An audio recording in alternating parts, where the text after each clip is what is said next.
আমরা আপামর জনতা যারা আছি সকলে আমরা শাহবাগে অনির্দিষ্টকালের জন্য আমরা অবস্থান শুরু করেছি। ওকে নিষিদ্ধ করা আগ পর্যন্ত আমরা ঘরে ফিরে যাব না ইনশাআল্লাহ।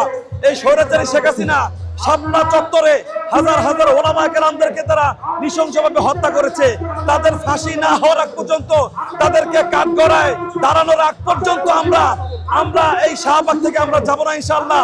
এখানে দল বল নির্বিশেষে হাজার হাজার আপামর জনতা সকলেই মাঠে নেমেছে। একটাই দাবি, আওয়ামী লীগকে বাংলার মাটি থেকে নিষিদ্ধ করতে হবে, করতে হবে, করতে হবে ইনশাআল্লাহ। এরা তো ইঁদুরের গর্তের ভিতর থেকে মাঝে মাঝে এসে দু একটা ঝটিকা মিছিল করে, যখন সবাই ঘুমিয়ে থাকে রাতের আধারে, এই সময় তারা ফাঁক বুঝে বুঝে মিছিল করার চেষ্টা করে।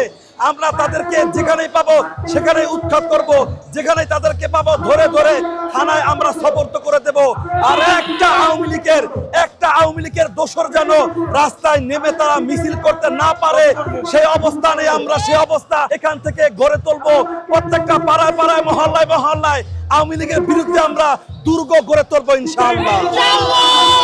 রাজপথে আসার একটাই উদ্দেশ্য আমাদের, যে আওয়ামী লীগকে নিষিদ্ধ করতে হবে।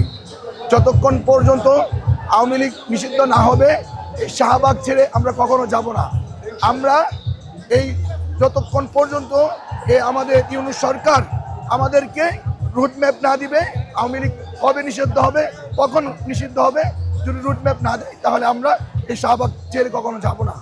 আর আওয়ামী লীগ কখনো নির্বাচন আসতে পারবে না, কখনো তারা নির্বাচন করার মতো তারা কিছু রাখে না বাংলাদেশে।